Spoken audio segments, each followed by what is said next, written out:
kita pelajari pada materi sebelumnya, yaitu mengenai pengantar coaching, mentoring, dan counseling. Menurut George S. Odiorn, coaching bukanlah tambahan pekerjaan bagi seorang pemimpin, tetapi menyatu dalam kepemimpinan. Saat ini, pasti sobat pembelajar bertanya-tanya, apa itu sebenarnya coaching? Mengapa ya coaching perlu dilakukan? Lalu, bagaimana prinsip coaching? Tenang, pertanyaan-pertanyaan tersebut akan segera terjawab. Kalian hanya perlu mengeklik objek-objek yang ada di samping saya. Let's go!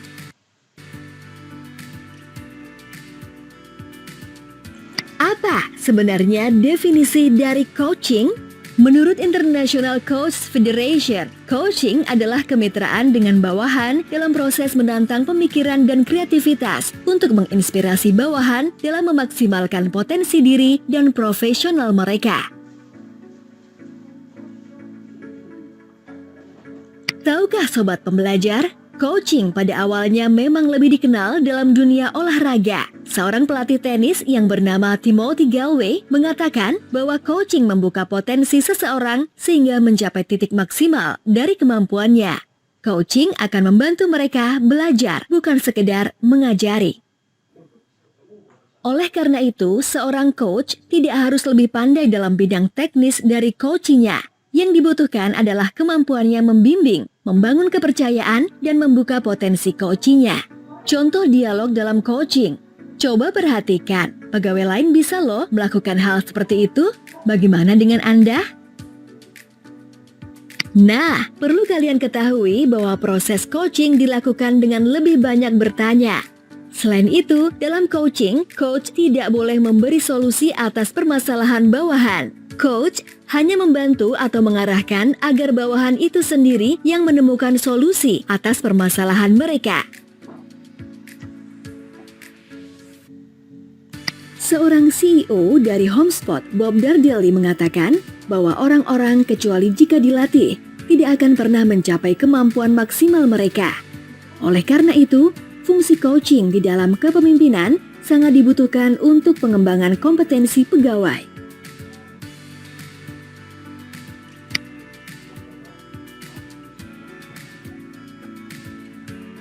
Mengapa perlu dilakukan coaching? Coaching dilakukan agar goal yang Anda inginkan tercapai melalui optimalisasi fungsi dan peran bawahan. Selain itu, dengan coaching akan tercipta proses interaksi pembelajaran antara atasan dan bawahan. Perlu diingat ya sobat pembelajar, bahwa coaching itu merupakan momen pembelajaran, bukan penilaian kinerja atau PK. Coaching dapat diberikan sebelum atau sesudah penilaian kinerja. Lalu, siapa saja ya yang memerlukan coaching? Silahkan klik shape berwarna biru untuk mengetahuinya. Coaching diperlukan oleh pegawai yang berada dalam kondisi seperti contoh berikut ini. Pertama, pegawai yang baru pertama kali bekerja. Kedua, pegawai yang ditempatkan pada posisi baru karena mutasi atau promosi. Ketiga, pegawai yang dinilai kurang dalam penilaian kinerja serta perlu peningkatan kompetensi dan kinerja. Keempat, pegawai yang akan ditempatkan di posisi yang menantang, misalnya para talent. Kelima, pegawai yang sulit menyesuaikan diri di lingkungan kerja, dan lain-lain. Adapun tujuan seorang pemimpin melakukan coaching adalah untuk beberapa alasan, yaitu coaching untuk mencapai kesuksesan yang lebih tinggi lagi. Misalnya, untuk meraih prestasi tertentu, untuk para talent, atau sedang menyiapkan seseorang untuk menjadi talent. Pemimpin harus dapat membimbing bawahannya. Kemudian yang kedua, coaching untuk meningkatkan kinerja. Hal ini misalnya untuk memperbaiki kebiasaan kerja yang belum efektif untuk menjadi lebih optimal dan efektif. Yang ketiga, coaching untuk mengelola berbagai kendala kinerja yang lebih serius dalam rangka penilaian kinerja dan lain-lain. Sobat pembelajar, saya ingin meminta bantuan nih. Tolong kalian masukkan kabel yang ada ke dalam soketnya ya.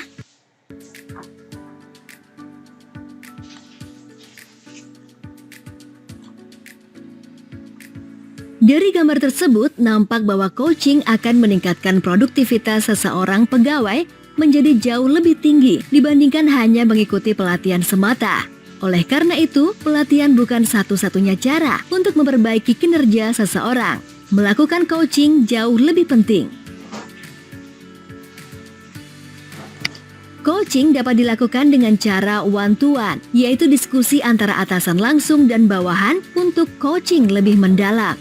Untuk one-to-one coaching, sifatnya harus lebih terbangun trust dan lebih pribadi. Misalnya, untuk memperbaiki atau meningkatkan kinerja sehingga lebih optimal.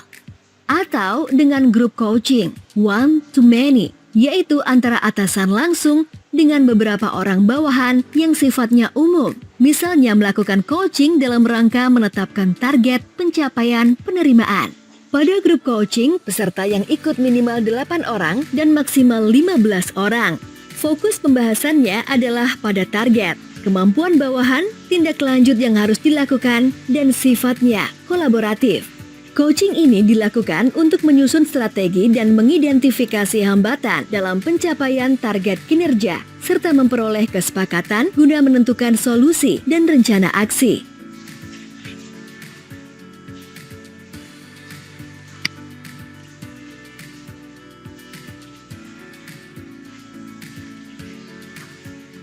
John Maxwell, seorang pakar dalam bidang leadership, berpendapat bahwa semakin baik Anda berada di lingkungan orang-orang yang berpotensi tinggi, maka semakin besar peluang Anda untuk sukses. Oleh karena itu, ciptakanlah lingkungan yang memiliki support system dalam mengembangkan potensi diri pegawai. Dari banyak pengertian dan materi yang telah kalian pelajari, 2 kata kunci yang paling penting dalam melakukan coaching adalah membangun kesadaran dan menumbuhkan rasa bertanggung jawab. Ingat ya, itu 2 kata kunci dari proses coaching. Ketika seorang pegawai memiliki kesadaran akan potensi dirinya, menyatakan sendiri arah dan tujuan yang ingin dicapainya, maka dia akan memiliki rasa tanggung jawab yang kuat atau komitmen untuk dapat mewujudkan tujuan atau goal yang akan dicapai. Oleh karena itu, tahap penentuan tujuan atau goal setting sangat dibutuhkan. Kita sudah belajar bahwa pendekatan yang kita gunakan dalam melakukan coaching, mentoring, dan counseling adalah appreciative inquiry. Masih ingat bukan apa itu appreciative inquiry? Prinsip kunci dalam melakukan coaching adalah 1. Menjaga atau meningkatkan self-esteem coachee.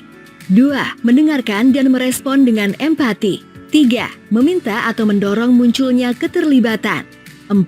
Membangun rasa percaya melalui berbagi pemikiran, perasaan, dan rasionalitas. 5. Memberikan dukungan tanpa mengalihkan tanggung jawab.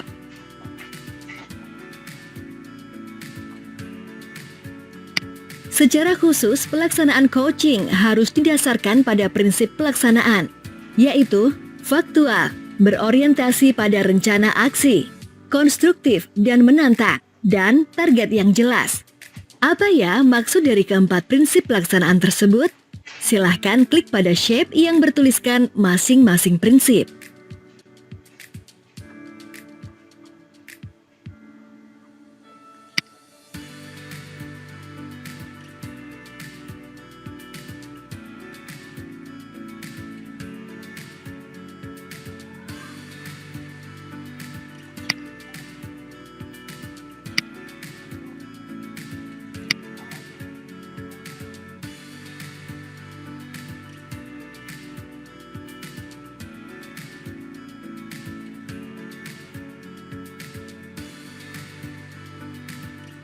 Setelah kita memahami prinsip-prinsip coaching, yang penting dipahami juga oleh sobat pembelajar adalah bagaimana menentukan goal atau tujuan, goal setting, dalam dialog kinerja, baik pada kegiatan coaching, mentoring, maupun counseling. Contoh goal dalam dialog kinerja adalah sebagai berikut.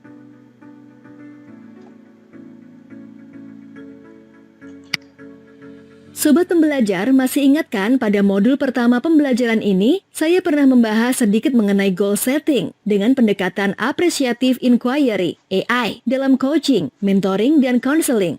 Nah, sekarang saya akan bahas strategi yang digunakan untuk mencapai goal setting tersebut. Setiap tujuan atau goal setting membutuhkan strategi atau cara dalam pencapaiannya. Strategi yang paling familiar adalah SWOT. Namun, dalam coaching, mentoring, dan counseling dapat menggunakan pendekatan Appreciative Inquiry (AI) dengan strategi SOAR: Strength, Opportunities, Aspiration, dan Results. Penasaran kan seperti apa strategi SOAR itu?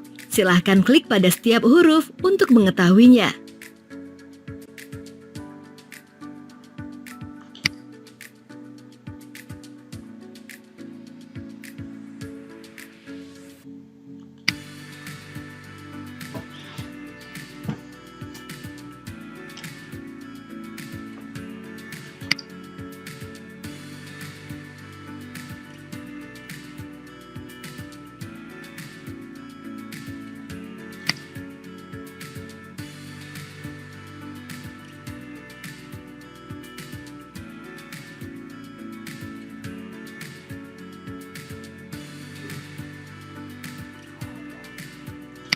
Hal terpenting lainnya dalam melakukan coaching adalah pemilihan opsi. Coach dan coach perlu memahami opsi pengembangan kompetensi dengan menggunakan metode 70-20-10 yang dikembangkan oleh Michael Lombardo dan Robert Itchinger, yaitu pengembangan terintegrasi 10 adalah pembelajaran melalui formal learning, pengembangan terintegrasi 20 adalah learning from other atau social learning, dan pengembangan terintegrasi 70 adalah learning from experience. Model pengembangan terintegrasi ini juga berlaku bagi teknik coaching OGDAC, GROW, iGrow maupun Appreciative Coaching.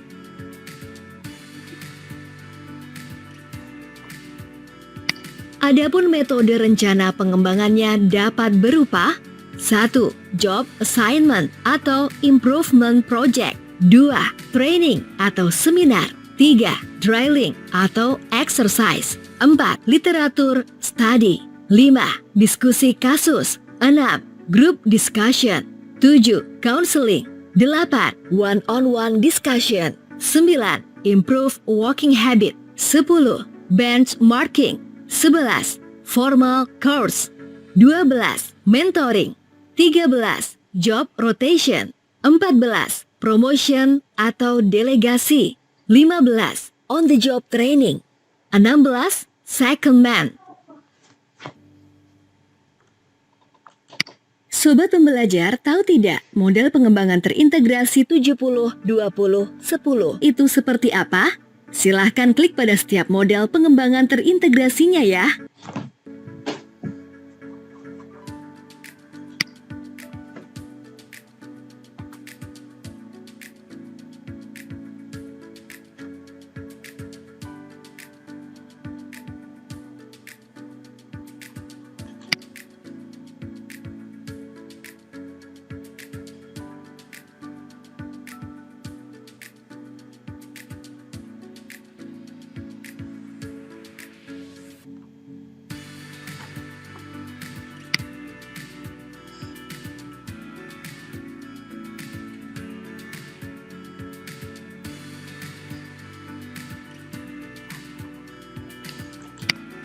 Sebelum melanjutkan pembahasan selanjutnya, selesaikan terlebih dahulu mini game berikut ya Sobat Pembelajar.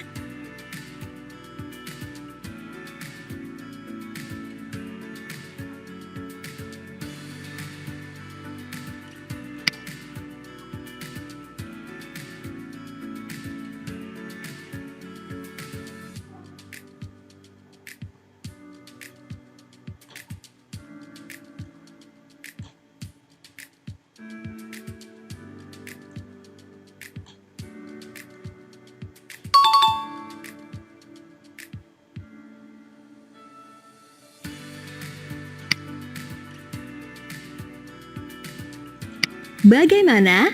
Apakah Sobat Pembelajar sudah paham? Kalau begitu, mari kita saksikan video berikut ini. Klik tombol play-nya ya.